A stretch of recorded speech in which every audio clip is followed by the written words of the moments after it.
Imagine the life of an African-American woman during the 1960s. Not only was she struggled due to blacks' fight for equal rights, but also because she was a woman. According to the article The State of Black America in 1960, African Americans were still second-class citizens and they suffered humiliation, insult, embarrassment, and discrimination. While women played a major role in the civil rights movement, their contributions were de-emphasized as black men felt compelled to adopt patriarchal roles. While the 60s and 70s questioned citizens' morals, these were also times of vicious acts against many public figures. These 2 decades represent intense warfare within the United States. Throughout this period, the Linguistic Atlas of the Gulf States was responsible for gathering research about dialects in the South by interviewing people throughout the states in that region. According to Dr. William Kretschmar, the LAGS director, this project recorded many citizens during the 60s and 70s, including a 65-year-old African-American woman who was involved in church activities and belonged to the Baptist denomination. Throughout the entire recording, her main focus was her unwavering faith and trust in the Lord, despite the fact that she lived in such traumatizing times. She had unshakable confidence in her Lord because she felt so oppressed by the morality problems and violent acts that occurred in the United States. A major morality issue that the people of the United States struggled with was the idea that people's appearances mattered more than their character. According to 1 Samuel 16:7 of the Holy Bible, the Creator of the universe does not value physical features, but the hearts of His followers. Blacks during this time were constantly degraded for their dark skin, receiving the idea that the person God made them to be was not important simply because of their appearance. The article made by Digital History gives the sad statistics that African American children had only half the chance of completing high school, only a third the chance of completing college, and a third the chance of entering a profession when they grew up. The interviewee from the LAGS recording had no other option but to find her worth in her Lord, since she was degraded everywhere else. She told the interviewer that, if you stay close to God, will nothing happening to you, proving to listeners that she never doubted He would fulfill and protect her. She believed that He is the one that opened the way and make a way for you, and He will keep His arm around you. Her worth was questioned every day because of her skin color, but to God, she was worth dying for. Therefore, her faith was so stern and strong because she knew she was a treasure in His eyes, despite what she was being told around her. Another reason the interviewee trusts so deeply in God is because she was seen as inferior due to her gender during that time period. According to the article by Digital History, black women did not know where they belonged between the civil rights movement and the feminist movement.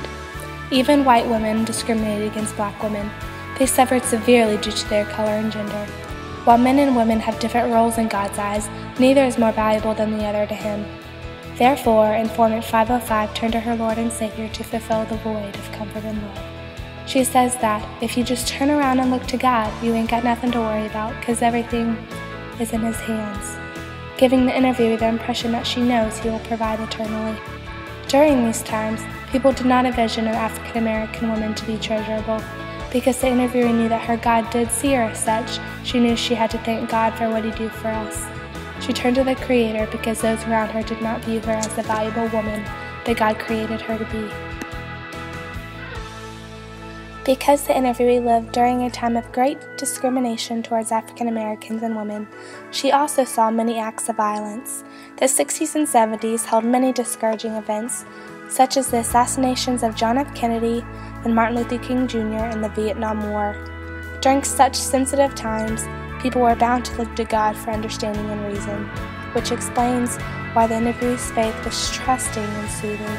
She had no other option but to rely on Him, because everything else around her was out of control. Her advice was to always look to the healer. Always the help comes from the Lord. The interviewee placed all of her faith in Him and explained her human strength by saying, "Without Him, I don't think you can do nothing," and explained God's abilities with the words, "He can do all things."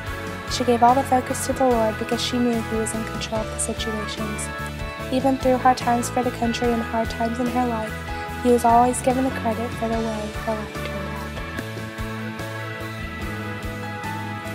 out. Informant 505 definitely lived during a difficult time period, but held the assassinations of major public figures, discrimination against African Americans, and depreciation of the female gender.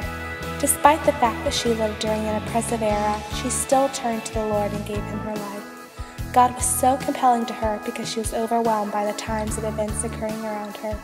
She had no other outlet but her faith in God, and the scriptures make it very clear that God is the only one with the ability to fulfill his creation's desire.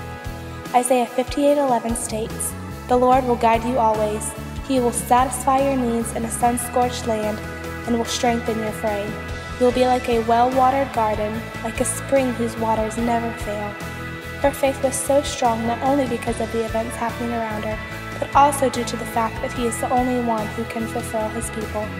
Because she knew he would treasure her heart and soul for eternity, she trusted him with her life and picked up the cross, to follow him until the day she died to prove that the faith she had in him was everlasting.